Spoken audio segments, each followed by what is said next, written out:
لڑکے یا اے بیٹے، جو بھی آپ اس کا ترجمہ کریں، میں تمہیں چند باتیں سکھاتا ہوں. مطلب کیا ہے؟ وَعَلِّمُكَ كَلِمَاتٍ، توجہ سے سنو، غور سے سنو، حفظ جان بنا لو.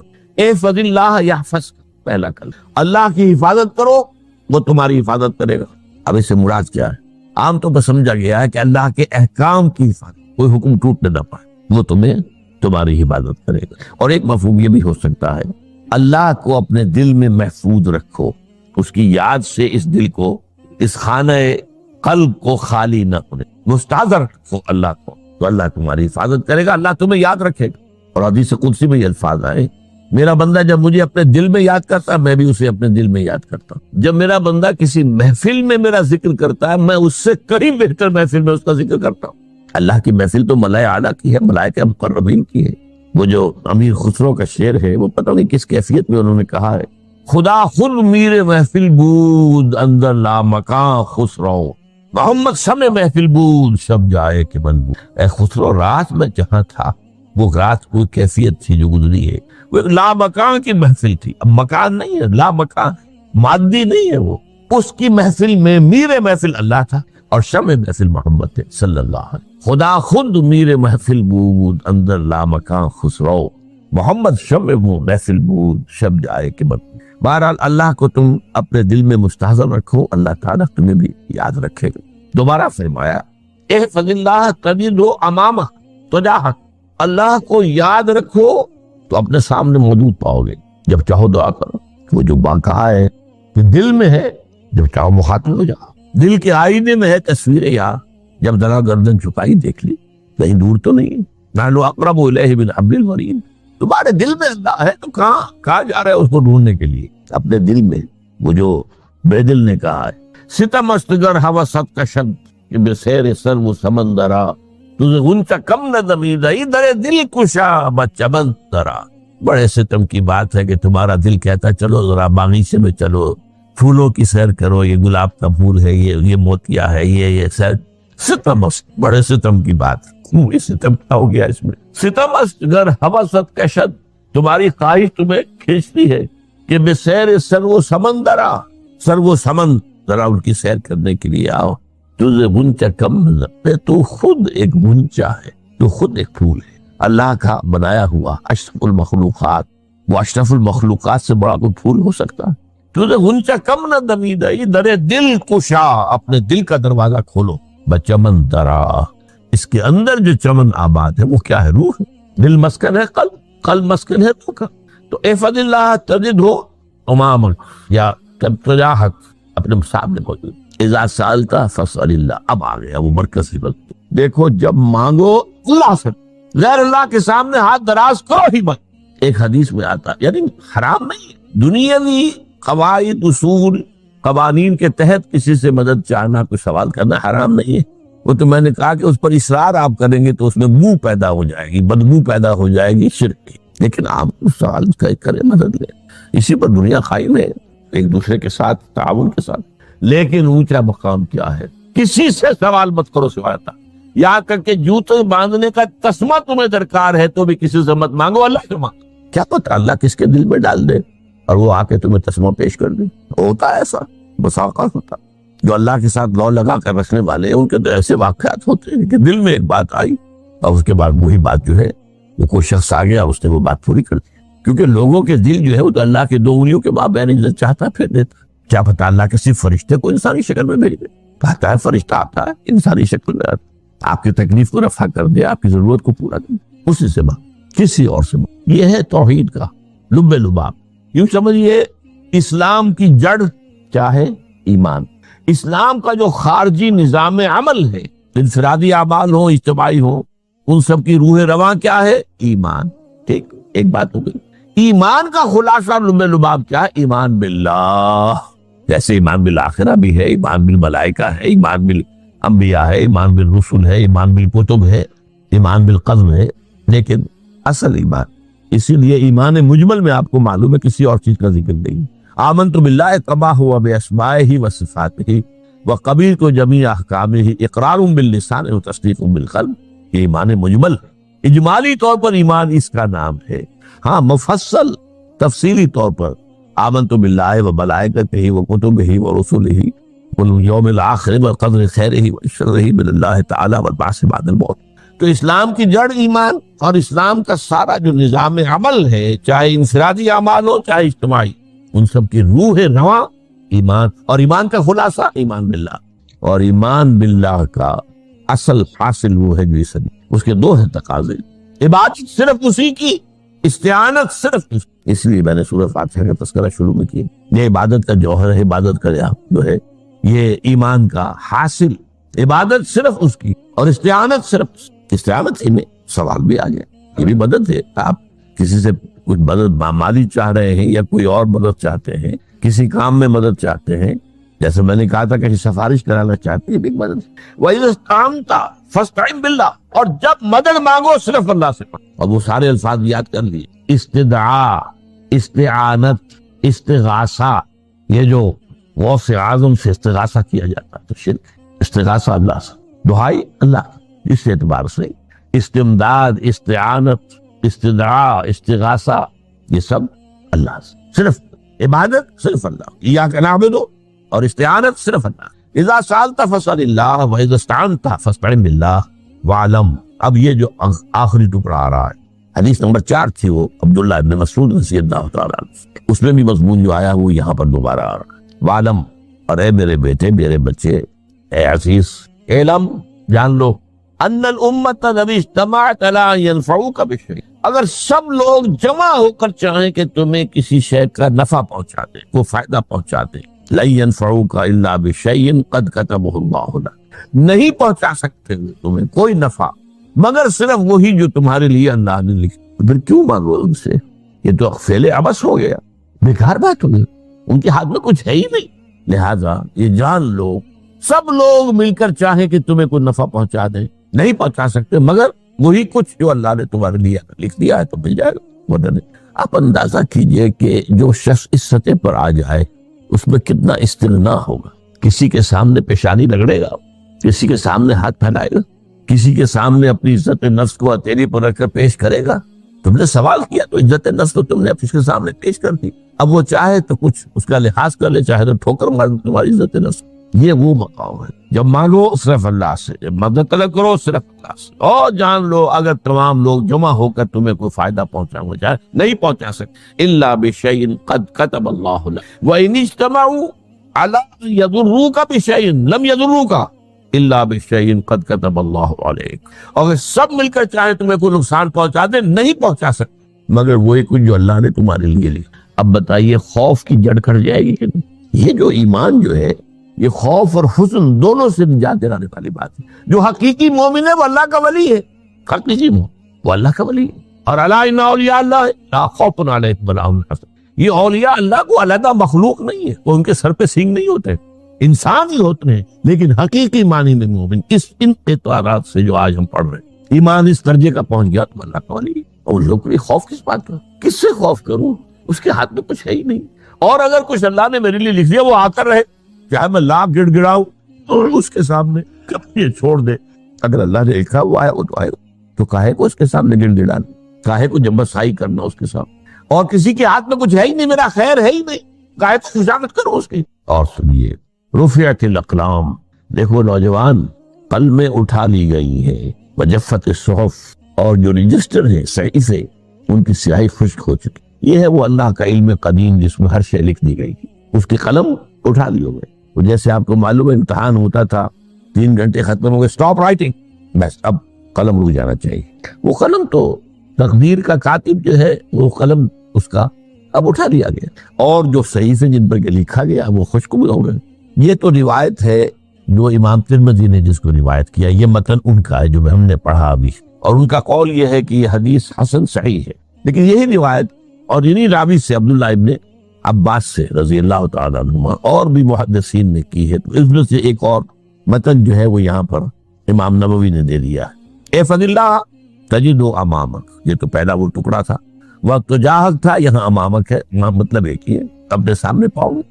اللہ کی حفاظت کرو، اللہ کو دل میں، اللہ کی یاد کو محفوظ رکھو، گویا کہ اللہ کو مستحضر رکھو۔ ذکر اللہ کے معنی کیا ہے؟ استحضار اللہ فی القلب، یہ ذکر اللہ ہے، جنہیں ہم ذکر سمجھ بیٹھے ہیں وہ ذکر کے ذریعے ہے، اقیم الصلاۃ لذکری، نماز قائم کرو میری یاد کے لیے، نماز ذریعہ ہے یاد۔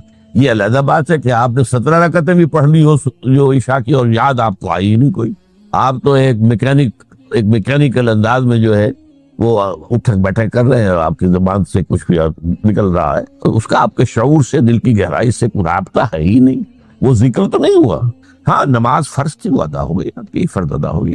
تو جنہیں ہم نے ذرائع، جنہیں ذکر سمجھا، وہ ذرائع ذکر، اللہ اللہ سبحان اللہ زبان سے، یہ تاکہ اس کے نتیجے میں وہ ذکر حاصل ہو جائے۔ استحضار اللہ فی القلب، ذکر کے معنی ہے استحضار اللہ فی القلب، تعرف الی اللہ فی الرخاء۔ اور دیکھو کشادگی کے وقت میں تم اللہ کو یاد رکھو، اللہ کی طرف رجوع کیے رہو، بھول نہ جاؤ۔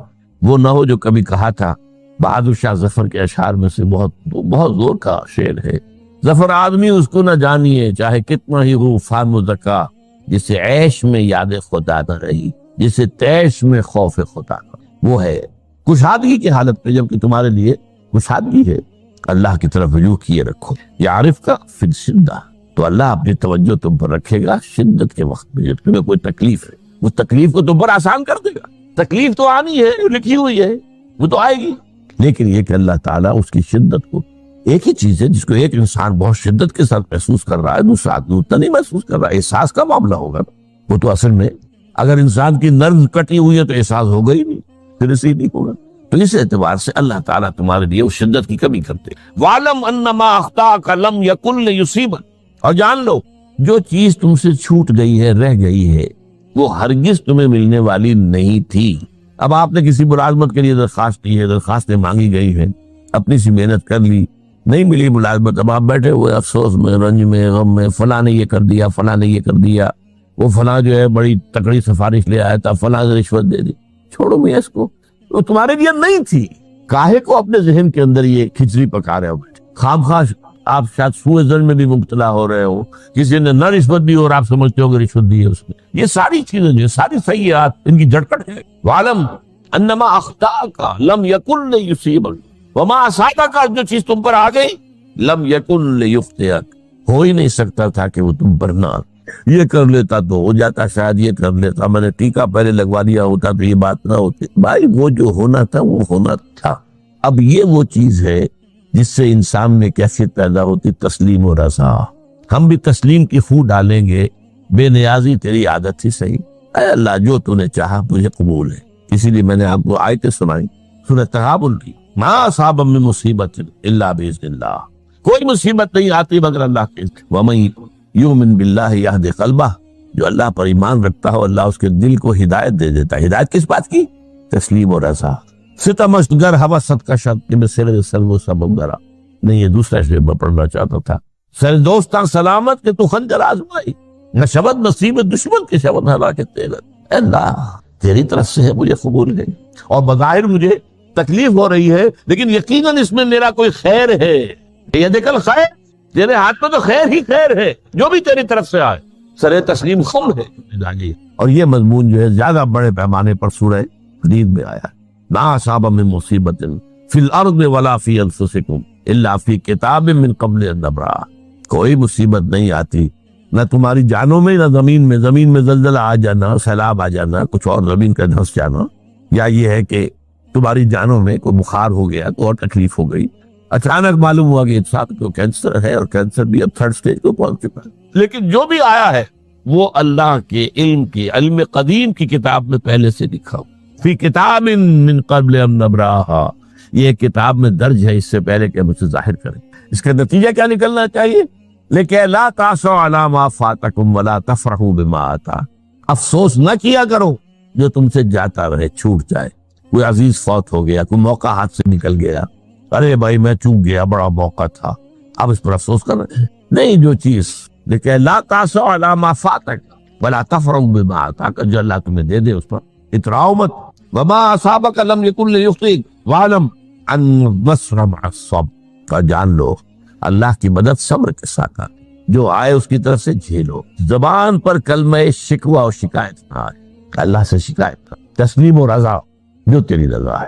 تیری صحت ہمیں منظور ہے، لیکن اس کو مولانا محمد علی جوہر ایک مرتبہ جیل میں گئے، ایک بیٹی بیمار ہوئی، فوت ہو گئی، اس کے بعد دوسری مرتبہ پھر جیل میں گئے، دوسری بیٹی کو وہی بیماری، جیل میں اطلاع ملی کہ بیٹی کو یہ بیماری ہو گئی، تو خط لکھا اشعار کی شکل، اس کا آخری شعر یہ ہے: تیری صحت ہمیں منظور ہے لیکن اس کو نہیں منظور تو پھر ہم کو بھی منظور، ہم تو چاہتے ہیں کہ بیٹی کے تو یہ شفا ہو جائے، اسے منظور نہیں تو پھر ہمیں وَعْلَمْ أَنَّ النَّصْرَ مَعَ الصَّبْرِ وَأَنَّ الْفَرَجَ مَعَ الْكَرْبِ، فرج فراخی کھل جانا کسی کا، یہ ہے کرب کے ساتھ، تکلیف کے ساتھ، تکلیف ہوتی ہے ساتھ۔ اللہ نے قانون بنایا ہے دنیا کا۔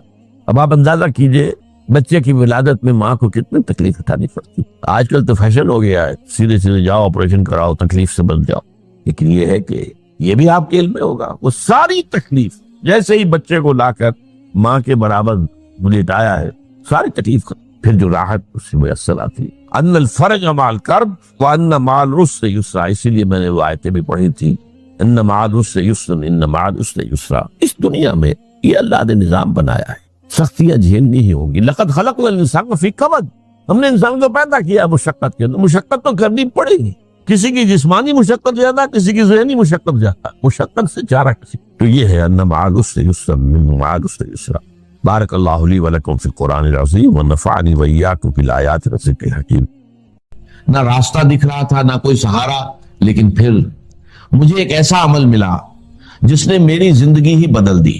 دیکھیے آپ کے سامنے تین چیزیں ہیں، بہت چھوٹی بہت آسان، لیکن اگر کوئی انہیں خاص ترتیب سے صرف 3 بار پڑھ لے تو میں اللہ کی قسم کھا کر کہتا ہوں اس کی زندگی سے غریبی ختم ہو جائے گی، بیماری دور ہو جائے گی، اولاد کی بندشیں کھل جائیں گی، اور رشتوں میں جو رکاوٹیں ہیں وہ بھی ختم ہو جائیں گی۔ میرے دوستو، میں نے یہ عمل پہلی بار 1 سال پہلے پڑھا غوث پاک رحمت اللہ علیہ کی کتاب سے لے کر، اور یقین کیجئے پہلے ہی دن صرف 3 منٹ کے اندر میں نے ایسا معجزہ دیکھا جسے میں آج تک نہیں بھول پایا۔